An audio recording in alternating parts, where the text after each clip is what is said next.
नमस्कार दोस्तों, इस वीडियो पे मैं शेयर करूंगा अपना खुद का experience MP police medical examination का। कौन कौन से टेस्ट होते हैं एमपी पुलिस मेडिकल में और पॉइंट वाइज पॉइंट हम कंप्लीट बात करेंगे। हर एक प्रॉब्लम जो भी आपको लगता है कि ये हो सकती है तो उससे आप कैसे बच सकते हैं, सॉल्यूशन क्या है।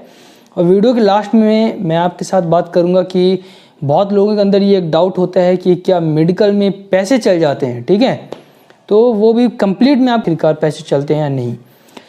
तो सबसे पहले मैं आप लोग को बता दूं, जब फाइनल रिजल्ट आता है फिजिकल के बाद का, तो उसमें फिजिकल के बाद मेरिट बनती है। मेरिट के फाइनल रिजल्ट में आपको यूनिट अलॉट कर दिया जाता है कि आपको इस यूनिट या इस ज़िले में आपको पोस्टिंग दे दी गई है।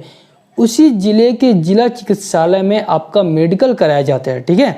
वहाँ एक डॉक्टर्स की पूरी टीम बैठाई जाती है, कमेटी बैठती है जो आपका BP, height, chest, sugar, knock knee, flat foot, है ना, आई साइट, ये हर तरीके के एग्जाम्स करते हैं। आपके वरिष्ठ अधिकारी आपके साथ जाएंगे, आपको लेकर के जाएंगे अस्पताल तक, और वहाँ आप लोग का एक पूरा लिस्ट बनेगा कि हाँ ये चीज़ें आपकी फिट हैं, ये फिट हैं, कोई प्रॉब्लम है तो उसमें लिखा जाएगा, है ना। उसके बाद आप री मेडिकल के लिए अपील कर सकते हैं, तो वो मैं किसी और वीडियो में बताऊँगा री मेडिकल के लिए अपील कैसे कर सकते हैं। सबसे पहले आपका हाइट टेस्ट होगा, ठीक है। हाइट, चेस्ट, वेट, बीपी, ये सब मेरा जो है एक साथ हुआ था। हाइट 168 सेंटीमीटर आपको चाहिए। अगर आप एसएफ में जा रहे हैं तो आपको 167.64 हाइट चाहिए, ठीक है। इसके बाद अगर हम बात करें वेट की, तो वेट आपका हाइट के अकॉर्डिंग परफेक्ट होना चाहिए। कोई ऐसा नहीं है कि बिल्कुल 60, 65, 70, 80 वेट चाहिए। कम से कम आपका 50-55 तो कम से कम वेट होना चाहिए, ठीक है। और ये एटलीस्ट ये आप भी मान सकते हैं 50-55 से अगर कम आपका वेट है तो कहीं ना कहीं आप अनफिट हैं, ठीक है। उसको बढ़ाने के भी कई तरीके हैं। 2 महीने अगर आप वर्क करेंगे तो आपका वेट लगभग 3 से 4 किलो तो बढ़ ही जाएगा। वेट के बाद हम बात करते हैं हाइट पे। हाइट अगर आपकी 168 है तो आपको कोई प्रॉब्लम नहीं जाएगी। यही एक दोस्तों ऐसा पॉइंट है, अगर आपकी हाइट कम है, एमपी पुलिस मेडिकल एग्जामिनेशन बहुत ही नॉर्मल होता है। अगर आप ये समझ रहे हैं कि आर्मी की भर्ती की तरह होता है तो बिल्कुल नहीं होता, बहुत सिंपल होता है। अगर आप फिट हैं तो आपका बहुत अच्छे तरीके से सिलेक्शन हो जाएगा। लेकिन एमपी पुलिस में अगर आपकी हाइट 166 है, 167 है तो आपको बाहर कर दिया जाएगा, क्योंकि हाइट सिर्फ एक ऐसा मैटर है जो वहाँ पास आपको बाहर करवा सकती है।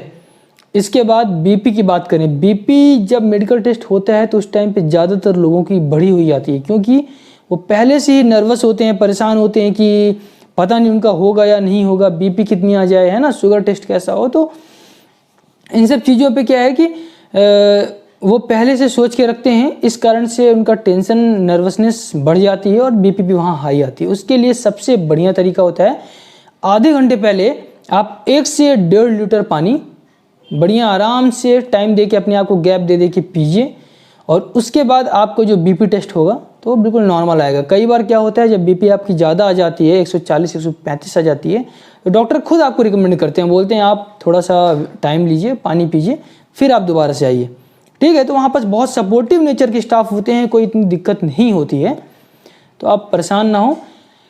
फ्लैट फुट और नॉकनी, ये 2 ऐसी चीज़ें होती हैं। मैं साइड पे इमेजेस लगा रहा हूँ, आप समझ जाएंगे।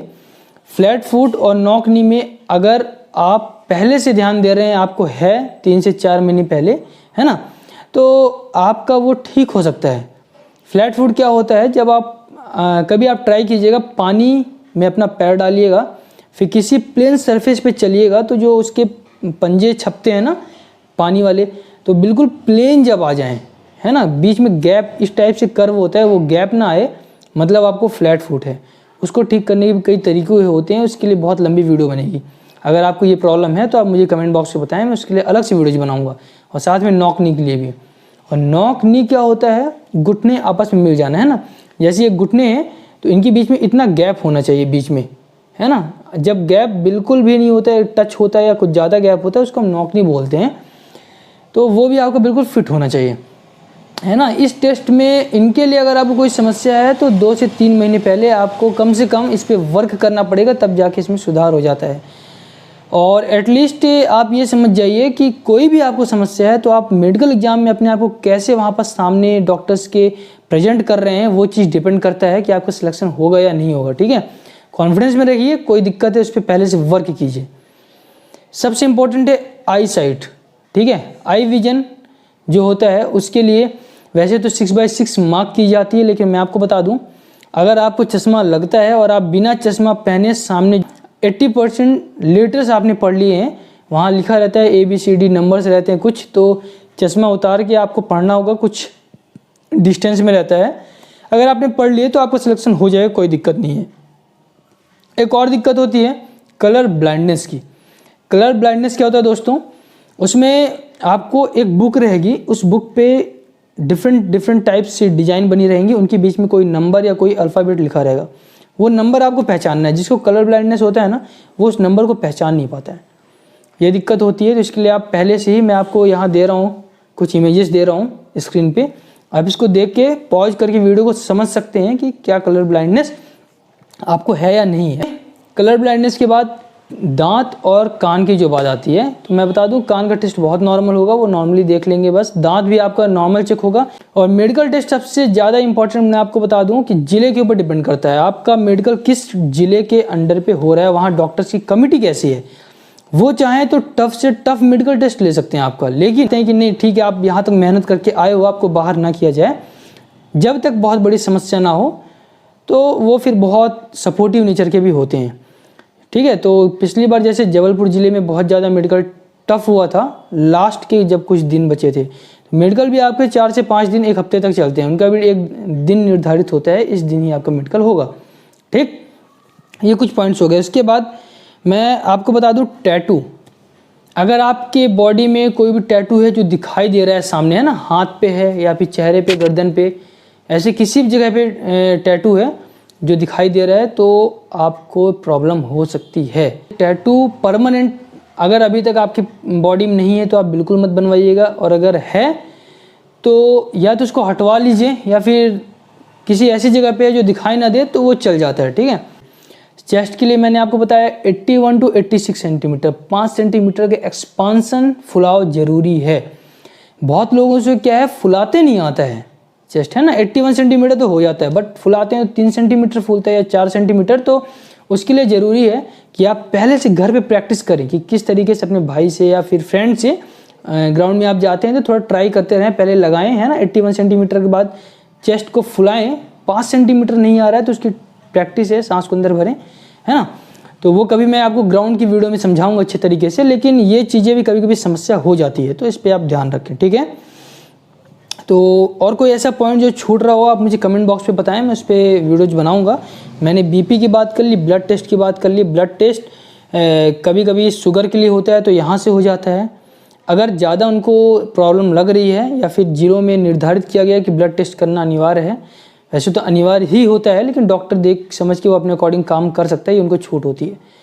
तो वो आपका ब्लड टेस्ट कर रहे हैं तो इसमें वही कि कौन सा आपका ब्लड ग्रुप है, हीमोग्लोबिन कितना है, ये सब चीज़ें वो टेस्ट करते हैं, ठीक है। तो ये चीज़ आपको देखनी पड़ेगी। इसलिए ओवरऑल अपने शरीर पे पूरा अच्छे तरीके से ध्यान रखें। हाइट बता दिया मैंने, चेस्ट बता दिया, वेट 50 से 55 कम से कम होना चाहिए। बाकी तो हाइट के अकॉर्डिंग वेट किसी भी इंसान का है तो वो 60-65 लगभग लड़कों का होता ही है, ठीक है।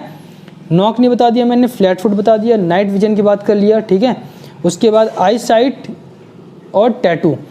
किसी किसी ज़िले में दोस्तों ECG टेस्ट भी किया जाता है ना, सीने का, कि आपका कोई प्रॉब्लम तो नहीं है हार्ट से रिलेटेड, तो ये बहुत रेयरली किया गया था। तो ये सारी चीज़ें नियम में हैं दोस्तों, लेकिन मैं आपको फिर से बता दूं बहुत नॉर्मल होता है टेस्ट, आपको इससे घबराने की कोई दिक्कत नहीं है। अगर आपको नॉक नहीं और फ्लैट फुट है तो आप मुझे कमेंट बॉक्स पे बताएं कमेंट करके, क्योंकि इन चीज़ों के लिए आपको अभी से वर्क करना होगा, तब जाके ये रिकवर हो पाएगी। क्योंकि एन मौके पे इनमें अगर आपको समस्या है तो फिर आप बाहर हो सकते हैं, ठीक। तो दोस्तों पैसे की से रिलेटेड जो जानकारी थी, आप लोग कई लोग कमेंट कर रहे थे कि एमपी पुलिस मेडिकल में पैसे चल जाते हैं। मैं आपको बताऊं कोई पैसा नहीं चलता है। 500 रुपये के आसपास की एक पर्ची कटती है, 2 पर्ची कटती हैं एक्चुअली, जिला अस्पताल से, उसकी आपको रसीद मिलती है। आज तक वो रसीद मेरे पास रखी हुई है। तो सिर्फ वही एक फ़ीस हमसे लिया गया था 500, जो कि ऑफिशियल सरकारी अस्पताल की फ़ीस थी वो। इसके अलावा कोई भी पैसे नहीं चलते हैं। अगर आपको कोई इस चीज़ पे बोलता है कि पैसे चलते हैं जिला अस्पताल में और आप इतने रुपए दीजिए तो मैं करवा दूंगा, ऐसा वैसा है, तो ये बिल्कुल फेक न्यूज़ है। बिल्कुल इस चीज़ पे आप भरोसा ना करें। एक भी रुपए आपके मेडिकल एग्जामिनेशन में नहीं लगते हैं, बशर्ते जो मैंने बताया ऑफिशियल 500 रुपये के आसपास की पर्ची कटी थी हमारी, वो सभी के लिए अनिवार्य रहती है। ठीक है, तो अच्छे से तैयारी करें, अभी एग्ज़ाम आपके हो जाएंगे जनवरी में। ठीक है, तो अभी से आप जो आपके अगर कोई ऐसी प्रॉब्लम है तो उस पर वर्क भी करें धीमे धीमे, एग्जाम के लिए बहुत टाइम मिल गया है, और अच्छे से तैयारी करें। बेस्ट ऑफ लक दोस्तों, मिलते हैं नेक्स्ट वीडियो पे, तब तक के लिए धन्यवाद।